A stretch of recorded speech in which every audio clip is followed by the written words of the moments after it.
My name is Serena Rosado. The shop that I currently work at is Paul's Bender Center in Kenosha, Wisconsin. In the beginning, I was working on speaking slower and not talking as fast. And the other big issue I had was projecting my voice. I wasn't projecting my voice, and it would be hard for customers to hear me. So over the past year, I no longer hear, "Can you slow down?" or "Can you speak up?" anymore. So that's one of the biggest improvements was the way that I speak, and having them understand me. Those areas have helped me improve me being a service advisor by improving the communication with the customer.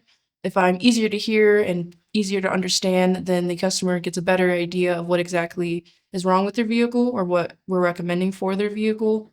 It makes the process easier for them to understand. So I understood the purpose of being a service advisor, but I think that it really highlighted the communication aspect, especially when I have difficult customers or I feel like a call hasn't gone well, reviewing them with Mark brings a different perspective. And so I can see uh, where exactly I misspoke with the customer, or I can see where I lost them in the conversation.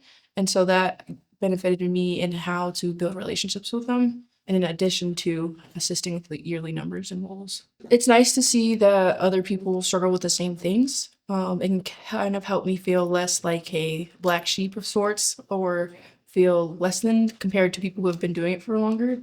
So I appreciate the support from the other service advisors because they experience a lot of the same things. Or what's cool is they offer solutions, which I also appreciate, or they'll talk about their experiences and that can help me see what to do if I ever came across that. I've grown the most in confidence for sure. I feel less like I have to be like reassured about things. I feel more confident to talk to customers like without talking to like my manager about it, or if let's say something goes wrong, I feel more suited to fix the problem versus talking to management about it. It's important to have confidence because if you're not confident, then the customer's not confident in the repair and they won't be confident in the business overall. So if you don't have confidence, it gives them almost a reason not to come back.